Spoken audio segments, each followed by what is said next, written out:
আসসালামু আলাইকুম। আজ ১৬ই সেপ্টেম্বর ২০২৫ মঙ্গলবার। শুরু করছি চেঞ্জ টিভি প্রতিদিনের গল্প অনুষ্ঠান। দর্শক, আপনাদের সঙ্গে রয়েছি আমি আবিদ আজম। শুরুতেই সংবাদ শিরোনাম। দুবাইয়ে আমোদ ফুর্তি করছে শামীম ওসমান, ঢাকায় পিটুনি খেল আওয়ামী কর্মীরা। মেয়েদের মধ্যে কেন এত জনপ্রিয় জাবি ভিপি জিতু? হুঙ্কার দিলেন মালয়েশিয়ার প্রধানমন্ত্রী আনোয়ার ইব্রাহিম। এবার বিস্তারিত। বর্তমানে সংযুক্ত আরব আমিরাতের দুবাইয়ে অবস্থান করছেন সাবেক সংসদ সদস্য এবং আওয়ামী লীগ নেতা ফ্যাসিস্ট শামীম ওসমান। সম্প্রতি সেখানে পরিবারের সঙ্গে শিল বা আমোদ ফুর্তি করার একটি ভিডিও ভাইরাল হয়েছে সামাজিক যোগাযোগ মাধ্যমে, যা নিয়ে ব্যাপক আলোচনা ও সমালোচনা চলছে। ভাইরাল হওয়া ভিডিওতে নারায়ণগঞ্জের গডফাদার শামীম ওসমানকে তার পরিবারের সদস্যদের সাথে দুবাইয়ে বিলাসবহুল গাড়িতে ঘোরাফেরা করতে দেখা যাচ্ছে। অনেকেই ভিডিওটি শেয়ার করে বিরূপ মন্তব্য করেছেন। নেটিজেনরা বলছেন, হাসিনার লাঠিয়াল দেশের টাকা মেরে বিদেশে গিয়ে স্ত্রী সন্তানদের নিয়ে ফুর্তিতে আছে, অথচ অবুঝ কর্মীগুলো এখনও দেশে চামচামি করে বেড়ায় আর মার খায়, আর তার নেতা ও নেতার পরিবার পিকনিক করে। ওরা চিল করে বেড়ায় আর দেশে কিছু পাতি নেতা জয় বাংলা বলে চিল্লাচিল্লি করে। নিম্নতম লজ্জা থাকলে মুখ লুকিয়ে রাখত। এদের লজ্জা বলতে কোনো জিনিস নাই। এরা হচ্ছে নেতা নামের কুলাঙ্গার। কেউ কেউ লিখেছেন, আহারে, এদিকে ছোট ছোট নেতাকর্মীরা তাদেরকে দেশে আনার জন্য কত নিষ্ঠার সাথে পরিশ্রম করে যাচ্ছে। পুলিশের মার খেয়েও রাজপথে লড়াই সংগ্রাম চালিয়ে যাচ্ছে। নিহাল হক নামের একজন লিখেছেন, কর্মীদের ঘরে বাজার নাই, কিছু টাকার জন্য রাস্তায় মিছিল করে, আর নেতারা বিদেশে বসে দুবাই মলে হারাম টাকায় লাইফ এনজয় করছে, আর কর্মীদের বলছে তোমরা মাঠে নামো, যাতে করে এদের জীবনের বিনিময়ে ক্ষমতার মিথ্যা নষ্ট রাজনীতি করতে পারে। তারপরেও পাচাটা কর্মীদের চোখ খোলে না। এর আগে এক ভাইরাল ভিডিওতে দুবাইয়ের সুপার মলে কেনাকাটা করতে দেখা যায় আওয়ামী সন্ত্রাসী শামীম ওসমানকে। এই ভিডিওগুলো প্রকাশিত হওয়ার পর অনেকেই তার বিলাসবহুল জীবনযাপন নিয়ে প্রশ্ন তুলেছেন, বিশেষ করে বর্তমান রাজনৈতিক প্রেক্ষাপটে দলের নেতাকর্মীদের বিপদের মুখে রেখে।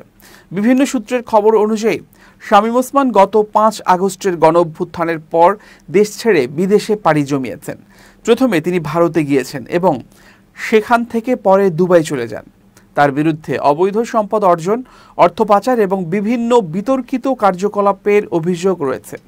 দুর্নীতি দমন কমিশন তার এবং তার পরিবারের সদস্যদের বিরুদ্ধে একাধিক মামলা দায়ের করেছে এবং তাদের বিদেশ গমনের উপর নিষেধাজ্ঞা জারি করা হয়েছে।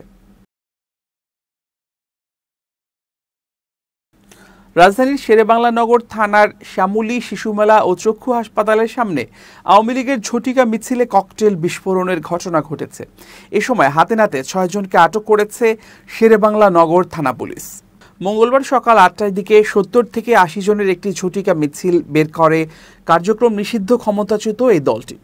বিষয়টি নিশ্চিত করেছেন শেরেবাংলা থানার ভারপ্রাপ্ত কর্মকর্তা ইমাউল হক। তিনি জানান, সকালে ৭ থেকে ৮ জন এক জায়গায় জড়ো হলে পুলিশ তাদেরকে চার্জ করার সময় ককটেল বিস্ফোরণের ঘটনা ঘটায়। পরে তাদের মধ্য থেকে কয়েকজনকে ধরে ফেললে আরও কয়েকজন মোটরসাইকেল নিয়ে এসে জয় বাংলা স্লোগান দিতে থাকে। এ সময় পুলিশ হাতে নাতে একটি মোটরসাইকেল ও একটি মোবাইল সহ ৬ জনকে আটক করেছে। আটককৃতদের বিষয়ে যাচাই বাছাই চলছে। এরপর তাদের বিরুদ্ধে আইনগত ব্যবস্থা গ্রহণ করা হবে। স্থানীয় সূত্রে জানা যায়, সকাল ৮টার দিকে শ্যামলী শিশুমেলা থেকে আগারগাঁও চক্ষু হাসপাতাল পর্যন্ত একটি মিছিল বের করার চেষ্টা করে আওয়ামী লীগের নেতাকর্মীরা। এ সময় তারা দুটি ককটেলের বিস্ফোরণের ঘটনা ঘটায়। পরে পুলিশের উপস্থিতি টের পেয়ে পালিয়ে যাওয়ার চেষ্টাকালে পুলিশ ৬ জনকে হাতে নাতে ধরে ফেলে। এ সময় তারা জয় বাংলা, জয় বঙ্গবন্ধু স্লোগান দিতে থাকে। জাহাঙ্গীরনগর বিশ্ববিদ্যালয় কেন্দ্রীয় শিক্ষার্থী সংসদ জাকসু নির্বাচনে সহসভাপতি অর্থাৎ ভিপি পদে জয়ী আব্দুর রশিদ জিতু বৈষম্যবিরোধী ছাত্র আন্দোলনের সাবেক কেন্দ্রীয় সমন্বয়ক ছিলেন।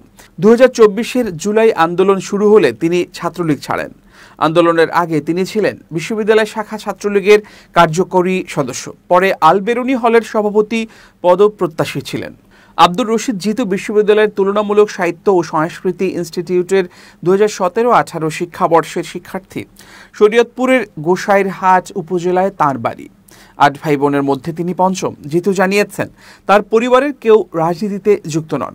ছাত্রীদের 10টি হলের সবকটিতেই জিতু তার নিকটতম প্রতিদ্বন্দ্বী শিবির সমর্থিত আরিফ উল্লাহর থেকে বেশি ভোট পেয়েছেন। কোনো কোনো হলে এ ব্যবধান দ্বিগুণের বেশি। মোট ছাত্রী ভোটার ছিলেন 5,742 জন। এর মধ্যে জ্যাকসুতে ভিপি পদে প্রতিদ্বন্দ্বিতা করা 9 প্রার্থীকে ভোট দিয়েছেন 3,467 জন। জিতুকে ভোট দিয়েছেন 1,581 জন, যা ভিপি পদে ছাত্রীদের দেয়া ভোটের প্রায় 46%। আরিফ পেয়েছেন ছাত্রীদের 964টি বা প্রায় 28% ভোট। 26% ছাত্রীর ভোট পেয়েছেন বাকি 7 প্রার্থী। ছাত্রী হলগুলোতে জিতুর বেশি ভোট পাওয়ার কারণ জানতে তার নির্বাচনী প্রচার সংশ্লিষ্ট 3 জন সহ বিভিন্ন হলের মোট 12 নারী শিক্ষার্থীর সঙ্গে কথা বলেছেন এই প্রতিবেদক।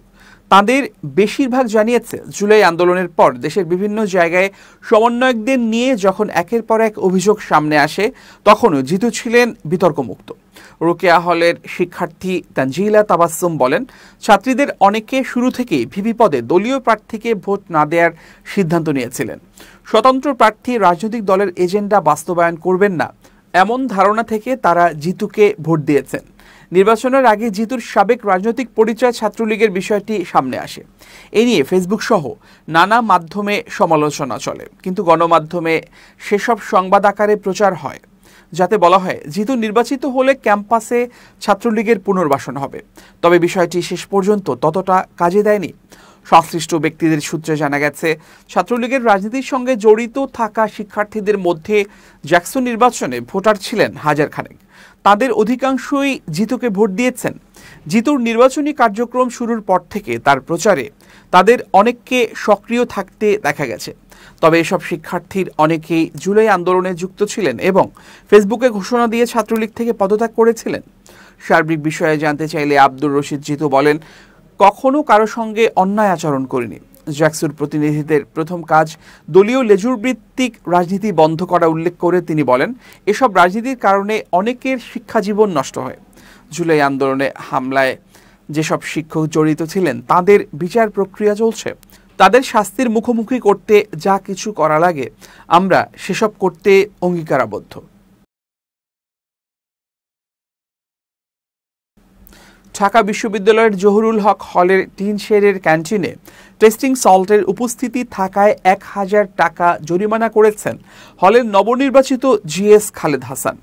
রোববার হলের ক্যান্টিন পরিদর্শনকালে টেস্টিং সল্টের উপস্থিতি নজরে আসে খালেদ হাসানের। পরে এটিকে কেন্দ্র করে তিনি ক্যান্টিন মালিককে 1,000 টাকা জরিমানার একটি নোটিশ দেন। 3 দিনের মধ্যে জরিমানা পরিশোধ সহ হল প্রশাসনের কাছে জবাবদিহির কথাও উল্লেখ রয়েছে ওই নোটিশে।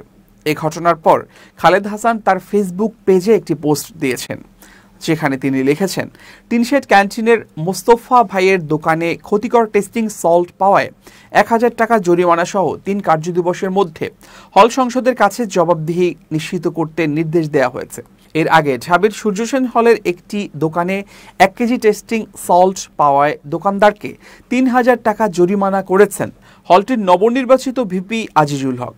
গত শুক্রবার সূর্যসেন হলের ওই দোকানিকে 3,000 টাকা জরিমানার একটি চুক্তিনামাও সই করা হয়।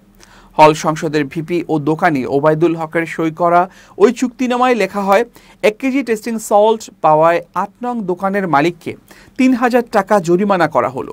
3 দিনের মধ্যে অনাদায়ে দোকানের চুক্তিনামা বাতিলের জন্য হল অফিসে সুপারিশ করা হবে। হল অফিস এ জরিমানা আদায় করবে। ভিপি আজিজুল হক বলেন, আমরা প্রথমে খাবারে টেস্টিং সল্ট ব্যবহারের বিষয়ে প্রশ্ন করলে দোকানদার অস্বীকার করেন। বিষয়টি নিশ্চিত হতে দোকানে তল্লাশি চালালে একটি পলিথিনে 1 কেজি সমপরিমাণ টেস্টিং সল্ট পাই। তখন দোকানদার খাবারে টেস্টিং সল্ট ব্যবহারের বিষয়টি স্বীকার করেন। হল সংসদ নেতাদের এ ধরনের কর্মকাণ্ড নিয়ে জানতে চাইলে বিশ্ববিদ্যালয়ের প্রক্টর অধ্যাপক সাইফুদ্দিন আহমেদ বলেন, জরিমানা তারা করতে পারে না, এটি তাদের এখতিয়ারভুক্ত নয়। তারা যা করবে হল প্রশাসনের মাধ্যমে করবে। হল প্রতিনিধি হিসেবে এখানে তাদের একটা দায়বদ্ধতা আছে, শিক্ষার্থীদের কল্যাণে কাজ করবে, এটিই তো তাদের কাজ। তবে সেটি প্রশাসনের সঙ্গে সমন্বয় করে করতে হবে। জুলাই গণহত্যার বিচারের মাধ্যমে নিশ্চিত হোক যেন বাংলাদেশে গত 15 বছরের দুঃশাসনের পুনরাবৃত্তি আর না হয়। আন্তর্জাতিক অপরাধ ট্রাইব্যুনালের দ্বিতীয় দিনের মতো দেয়া সাক্ষ্যে একথা বলেছেন দৈনিক আমার দেশ পত্রিকার সম্পাদক মাহমুদুর রহমান। মঙ্গলবার বেলা 11:15টায় ট্রাইব্যুনাল 1-এর চেয়ারম্যান বিচারপতি মোহাম্মদ গোলাম মর্তুজা মজুমদারের নেতৃত্বাধীন 3 সদস্যের বিচারিক প্যানেলে তার অবশিষ্ট সাক্ষ্য গ্রহণ শুরু হয়। ট্রাইব্যুনালের বাকি সদস্যরা হলেন বিচারপতি মোহাম্মদ শফিউল আলম মাহমুদ এবং অবসরপ্রাপ্ত জেলা ও দায়রা জজ মোহাম্মদ মহিতুল হক এনাম চৌধুরী। জবানবন্দির শেষ পর্যায়ে মাহমুদুর রহমান বলেন, আমি একজন সাংবাদিক, লেখক ও ইতিহাস গবেষক হিসেবে গত 16 বছর ধরে এই ফ্যাসিস্ট শাসনের উত্থান, বিকাশ ও পতন প্রত্যক্ষ করেছি। অনবরত লেখালেখি সহ বিভিন্ন সভা সমাবেশে বক্তব্য দিয়ে জনগণকে অবহিত করার চেষ্টা করেছি। আমি চাই অপরাধীরা সাজা পাক। ন্যায় বিচার পেলে প্রায় 1400 শহীদ ও 20,000 আহত পরিবারের শোক কিছুটা হলেও লাঘব হবে। তিনি বলেন, ফ্যাসিস্ট শাসনের ন্যায় বিচার প্রতিষ্ঠা করা গেলে ভবিষ্যতে আসা শাসকরাও সতর্ক হবে বলে প্রত্যাশা করি। তবে দ্বিতীয় বিশ্বযুদ্ধের পর যেভাবে হিটলারকে বলা হয়েছিল নেভার অ্যাগেইন, বাংলাদেশেও এই বিচারের মাধ্যমে আমরা চাই ফ্যাসিস্ট শাসনের আগমন না ঘটুক। নিশ্চিত হোক যেন গত 15 বছরের দুঃশাসনের পুনরাবৃত্তি আর না হয়। সাক্ষ্য গ্রহণ শেষে তাকে জেরা শুরু করেন শেখ হাসিনা ও কামালের পক্ষে রাষ্ট্র নিযুক্ত আইনজীবী মোহাম্মদ আমির হোসেন, যা এখনও চলমান রয়েছে। এদিকে শেখ হাসিনার এ মামলায় জাতীয় নাগরিক পার্টির আহ্বায়ক নাহিদ ইসলামের সাক্ষ্য দেওয়ার কথা রয়েছে আজ। এরই মধ্যে তিনি ট্রাইব্যুনালে উপস্থিত হয়েছেন। তবে মাহমুদুর রহমানকে স্টেট ডিফেন্স আইনজীবীর জেরা শেষ না হলে নাহিদের সাক্ষ্য গ্রহণ সম্ভাবনা কম বলে জানিয়েছেন প্রসিকিউটর মিজানুল ইসলাম। এদিন সকালে কারাগার থেকে এ মামলার অন্যতম আসামি থেকে রাজসাক্ষী হিসেবে জবানবন্দি দেয়া সাবেক আইজিপি চৌধুরী আবদুল্লাহ আল মামুনকে ট্রাইব্যুনালে হাজির করা হয়েছে। এর আগে সোমবার বেলা 11:20 থেকে বিকেল পর্যন্ত 15তম দিনের মতো সাক্ষ্য গ্রহণ চলে ট্রাইব্যুনালে। ওই দিন 46তম সাক্ষী হিসেবে মাহমুদুর রহমানের সাক্ষ্য গ্রহণ শেষ না হওয়ায় আজ পর্যন্ত মুলতবি করা হয়। গত 9 সেপ্টেম্বর 14তম দিনের মতো এ মামলায় 6 জন সাক্ষ্য দিয়েছেন। এখন পর্যন্ত মোট 46 জনের সাক্ষ্য গ্রহণ রেকর্ড করেছেন ট্রাইব্যুনাল। 8 সেপ্টেম্বর সাক্ষ্য দেন 3 জন। গত 2 সেপ্টেম্বর 36 নম্বর সাক্ষ্য দিয়েছেন চৌধুরী মামুন। তার জেরা শেষ হয় 4 সেপ্টেম্বর। শেখ হাসিনা ও আসাদুজ্জামান খান কামালের নির্দেশে জুলাই আগস্টে গণহত্যা চালানো হয়েছে জানিয়ে তিনি ক্ষমা চেয়েছেন।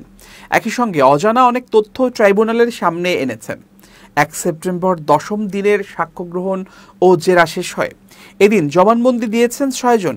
এর মধ্যে চিকিৎসক, সাংবাদিক ও প্রত্যক্ষদর্শী রয়েছেন। সাক্ষীদের জবানবন্দিতে গত বছরের জুলাই আগস্ট আন্দোলনে দেশজুড়ে হত্যাযজ্ঞ চালানোর বীভৎস বর্ণনা উঠে এসেছে। আর এসবের জন্য দায়ী করে শেখ হাসিনা, কামাল সহ জড়িতদের দৃষ্টান্তমূলক শাস্তি চেয়েছেন শহীদ পরিবার ও প্রত্যক্ষদর্শী সাক্ষীরা। গত 10 জুলাই শেখ হাসিনা, কামাল ও মামুনের বিরুদ্ধে আনুষ্ঠানিক অভিযোগ গঠন করে বিচার শুরুর আদেশ দেন ট্রাইব্যুনাল। এ মামলায় তাদের বিরুদ্ধে মানবতাবিরোধী অপরাধের 5টি অভিযোগ আনে প্রসিকিউশন।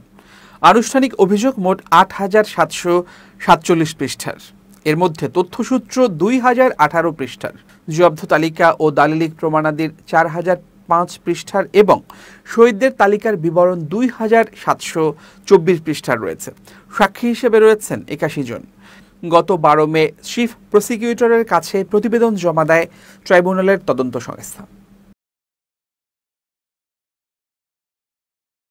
এবার খুব জরুরি 1 মিনিট জানাচ্ছেন ইউনেস্কো ক্লাব পুরস্কার বিজয়ী সাংবাদিক আমিরুল মোমিনিন মানিক।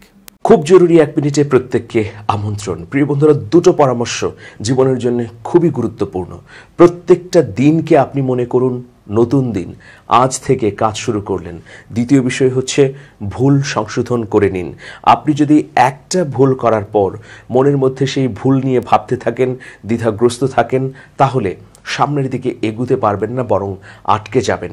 আপনি প্রত্যেকটি ভুলের পর সেই ভুল থেকে শিক্ষা নিয়ে প্রত্যেক দিনকে নতুন দিন মনে করে যদি এগুতে পারেন, অবশ্যই নিজের উন্নয়ন, অগ্রগতি সম্ভব। সুতরাং আসুন, ভুল থেকে আমরা শিক্ষা নেব, ভুলকে নিজের মধ্যে রাখবো না, বরং সমাধান করার চেষ্টা করব।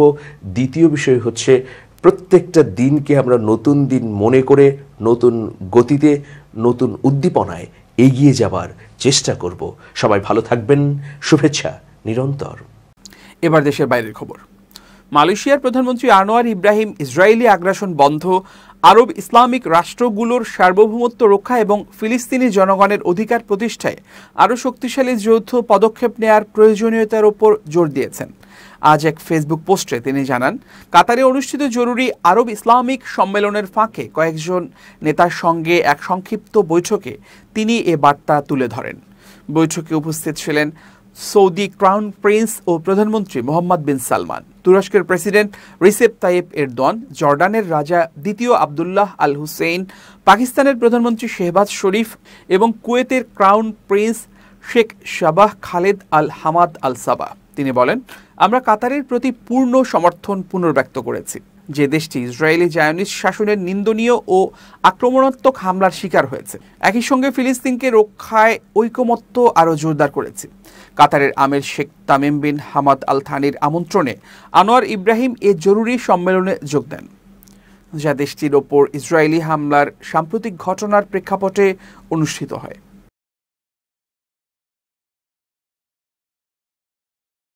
দর্শক, শেষ করছি প্রতিদিনের গল্পের আজকের গল্প। changetv.press বাংলাদেশের ইউটিউব জার্নালিজমের অগ্রদূত। ভিজিট করুন এর ওয়েবসাইট www.changetv.press, youtube.com/changetvpress এবং সাবস্ক্রাইব করুন চ্যানেলটি। নিয়মিত লাইক, কমেন্ট ও শেয়ার করে আপডেট রাখুন নিজেকে। ভালো থাকুন, নিরাপদে থাকুন, শুভেচ্ছা নিরন্তর। changetv.press, এক ফোঁটা হলুদ নেই।